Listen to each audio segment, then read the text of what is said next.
और पढ़ के नौकरी करने वाले कितने लोग जो नौकरी चाहते हैं, पटवारी, मासा, SDM, collector, SP, commissioner, chief secretary, कोई है क्या नौकरी? कोई नौकरी करना नहीं चाहता। अरे हाथ खड़े कर दो, आप ही सहयोग करोगे तो हाथ खड़े करो नहीं। नौकरी करना चाहते हो? पक्का पक्का करना चाहते हो? फिर ताली बजाओ एक बार। जो राजनीति करना चाहते हैं साथ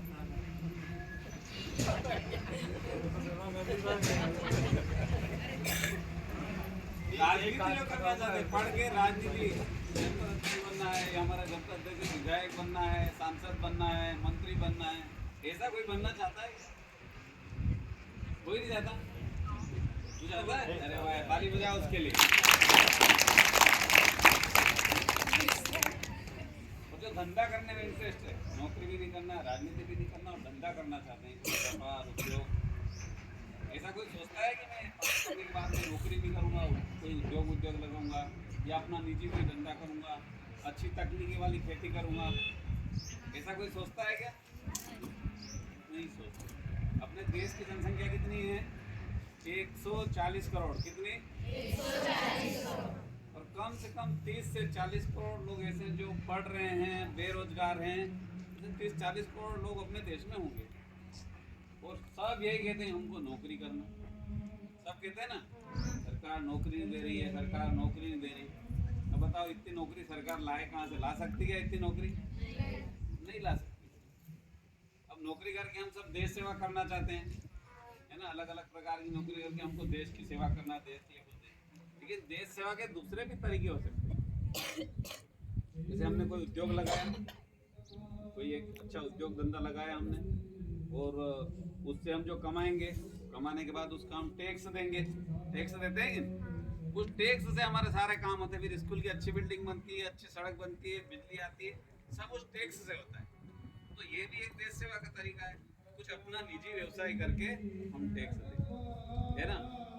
और आप राजनीति कोई करना नहीं चाहते, 2-4 को छोड़ देते, मतलब राजनीति जरूरी है कि हमारे देश में क्या चलता है? लोकतंत्र चलता है। और देश को चलाने वाले कौन है? कौन चलाता देश को? कौन चलाता देश का सारा सिस्टम? रक्षा विभाग, आर्थिक विभाग, सारे जितने सिस्टम कौन चलाता है? देश को चलाने वाला कौन, नहीं पता आपको? देश का प्रधानमंत्री चलाता है ना, मुख्यमंत्री चलाता है ना, सारे मंत्री लोग चलाते हैं ना। तो वो कौन है?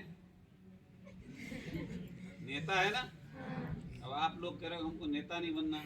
अभी जब स्कूल में जा रहा हूँ, सब बच्चे ये कह रहे हैं हमको नेता नहीं बनना। अब नेता नहीं बनोगे देश चलेगा कैसे? हम लोग ये जरूर कहते हैं कि हमारा विधायक अनपढ़ है। ये क्या जानता? हमारा सांसद अनपढ़ है, हमारा मंत्री अनपढ़ है, सब अनपढ़ है। और आप पढ़े लिखे हो तो ये करना नहीं चाहते हो, फिर व्यवस्था कैसे ठीक चलेगी? अब आप पढ़ा लिखा हुआ अगर विधायक होगा, मंत्री होगा, पढ़ा लिखा हुआ, तो देश अच्छा चलेगा कि अनपढ़ चलेगा तो अच्छा चलेगा? पढ़ा लिखा होगा तो चलेगा ना देश। अब बताओ, किसी ने फिर डॉक्टर की पढ़ाई करी, वो डॉक्टर बन गया, एमबीबीएस डॉक्टर बन गया, एमडी डॉक्टर बन गया, और डॉक्टर बनने के बाद राजनीति में जाके वो स्वास्थ्य मंत्री बन गया। तब वो स्वास्थ्य मंत्री बन गया तो वो स्वास्थ्य विभाग को अच्छा चलाएगा कि वो अनपढ़ मंत्री बनेगा वो चलाएगा? जिसको जानकारी है स्वास्थ्य के बारे में। अभी हमारे यहाँ क्या है, नई जनरेशन वो जानना नहीं चाहती, नेता बनना नहीं चाहती, फिर जो चल रहा है वो चल ही रहा है। फिर अनपढ़ भी स्वास्थ्य मंत्री है, अनपढ़ भी शिक्षा मंत्री है। इसलिए नई जनरेशन जो है, आप लोग जो हो, आप लोगों को इधर भी जाना चाहिए। ये बहुत महत्वपूर्ण कड़ी है अपने देश की। अच्छे नेता होंगे तो हमारा देश अच्छा चलेगा, हमारा देश बच के रहेगा। तो सब लोग नौकरी के चक्कर में मत पड़ो, है ना। अभी कोई इंजीनियर बन गया, और इंजीनियर अगर नेता बना, कोई मंत्री बना, तो जितना इंफ्रास्ट्रक्चर है, जितना ये विकास के काम है, अच्छी सड़क, बिल्डिंग, बिजली, ये सब वो इंजीनियर अच्छा कर पाएगा कि जिसको नॉलेज नहीं वो करेगा? इसलिए राजनीति में जाना जरूरी है कि जरूरी है। सबको आगे जाना चाहिए। दुनिया के देशों में लड़कियां भी राजनीति करती है। अमेरिका के उपराष्ट्रपति कौन है? क्या है? कमला, क्या नाम है उपराष्ट्रपति का? हमारे देश की है हाँ, कमला हैरिसन, वो भारतीय पर उपराष्ट्रपति कौन है? महिला है। हमारे यहाँ पर भी मतलब दुनिया में देशों में महिलाएं बहुत आगे, आधा 50% महिलाएं राजनीति में रहती हैं, देश चला रही है। इसलिए हमको भी राजनीति में पीछे नहीं रहना चाहिए। और अच्छा इंजीनियर हुआ तो एक बात, आप गूगल जानते हो? गूगल मोबाइल सब चलाते हो अच्छे से? गूगल का सीईओ कौन है? गूगल का जो सीईओ है ना, ये जितने इसके गूगल के अंदर अपन जो टिक करते वो मिल जाता है, वो डालने वाला आदमी कौन है? उसका नाम पता है? सुंदर पिचाई। उसने भी पढ़ाई करी बढ़िया, कॉमर्स से पढ़ के अलग अलग प्रकार की पढ़ाई करके वो गूगल कंपनी का सीईओ बन गया। तो दुनिया के धनाढ्य लोगों में वो आ गया।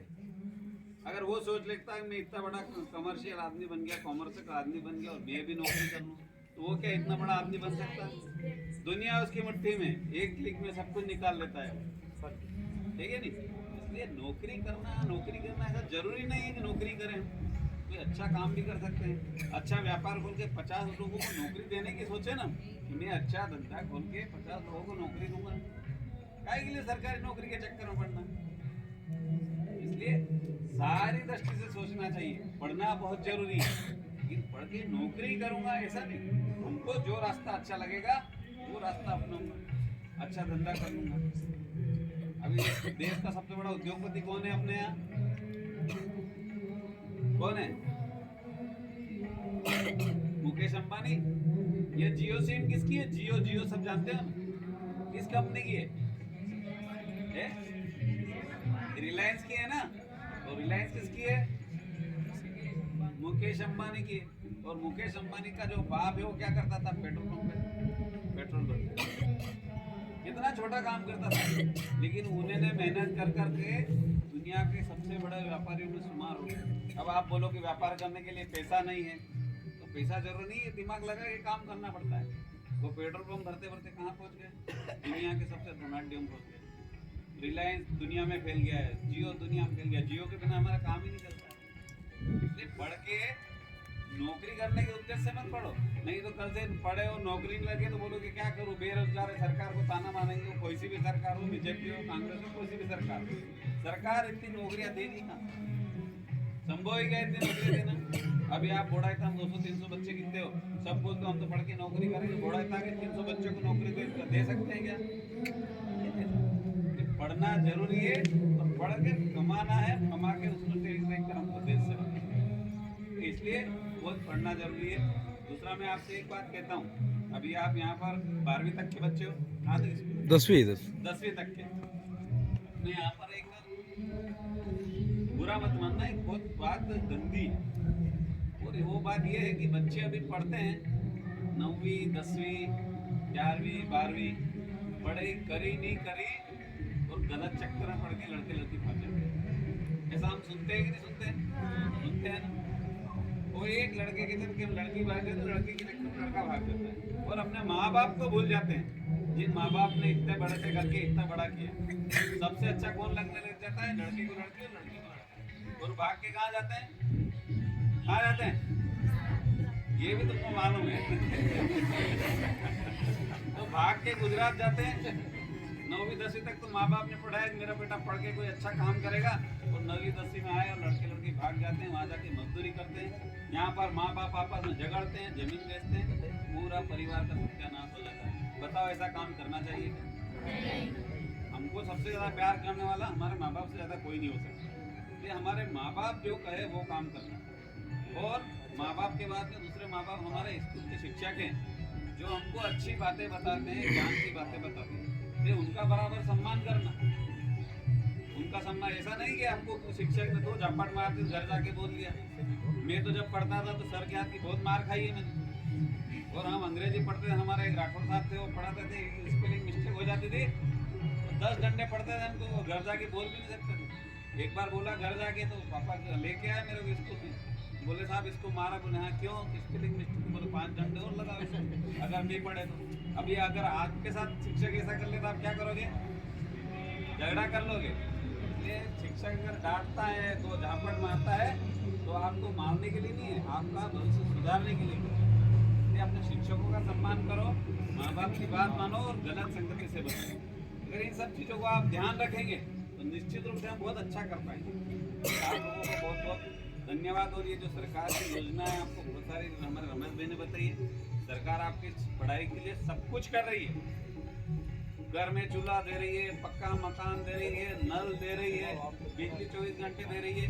हमारे समय बिजली नहीं होती 2003 के पहले बिजली चली जाती थी और जब आते थे पूरे घर भर की ताली बजाते बिजली आ गई। ताली बजाते अरे बिजली आ गई। और कब जाए चली जाएगी पता नहीं। और आप अगर 2 घंटे बिजली चले जाए तो रह पाओगे क्या? नहीं रह पाओगे। ये बोर्डर तक आने के लिए सड़क नहीं थी, आपने तो अच्छी पक्की सड़क देखी है, इतने बड़े बड़े बोल्डर वाला सड़क। तो सरकार तमाम व्यवस्था कर रही है। हमारे मुख्यमंत्री, हमारे प्रधानमंत्री, आपका काम है बहुत अच्छे से पढ़ना, अच्छी अच्छी बिल्डिंग। कल मैं एक CM राय स्कूल में गया था और वहाँ पर इतना अच्छा स्कूल है कि प्राइवेट स्कूल कहीं नहीं लगती। वहाँ पर अच्छे पढ़ने वाले, अच्छे मार्किंग लगाने वाले CM राय स्कूल में जाते हैं। वहाँ पर पूरा टेक्निकल, बहुत बड़ी टीवी है, वही बोर्ड है, उसमें सब कुछ चीज़ है।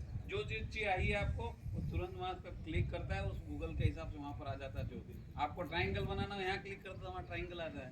जो आपको बनाना सब इतना अच्छा पढ़ाई का व्यवस्था करी है सरकार ने। ये CM राइज हो गए, अभी PM राइज स्कूल है, PM श्री स्कूल है जो प्रधानमंत्री मोदी खोल रहे हैं। एक विकास खंड में 3 स्कूल, तो वहाँ पर भी जो टैलेंटेड बच्चे हैं, अच्छे मार्किंग वाले बच्चे हैं, उनको लेंगे और वो स्कूल बहुत अच्छी होगी। यहाँ जैसे CM राइज स्कूल में अगर बच्चा बुढ़ाई तरह से बस आएगी वहाँ से लेने के लिए। तो सरकार बहुत व्यवस्था कर रही है अच्छी पढ़ाई के लिए। आपको मन लगाकर पढ़ना है और गलत संगति में नहीं जाना है। बहुत सारी चीज़ें हमारे शिक्षक सिखा देते हैं और बहुत सारी चीज़ें हमको मोबाइल से मिल जाती हैं। तो मोबाइल में अच्छी चीज़ें भी हैं, उसके अंदर गंदी चीज़ें भी है। आप मोबाइल का उपयोग केवल अच्छी चीज़ के लिए करो। वो मोबाइल ऐसी चीज़ है, उसमें सारी चीज़ें आपको बिगाड़ भी सकता है और आपको बहुत ज्ञान भी दे सकता है। इसलिए आपको ज्ञान की चीज़ों पर ध्यान देना चाहिए। मोबाइल में अनावश्यक कोई गंदी चीज़ का अपन उपयोग नहीं करते हैं। तो मेरा आपसे यही कहना है, आप सब लोगों ने तो ध्यान से सुना, इसलिए बहुत बहुत धन्यवाद। भारत माता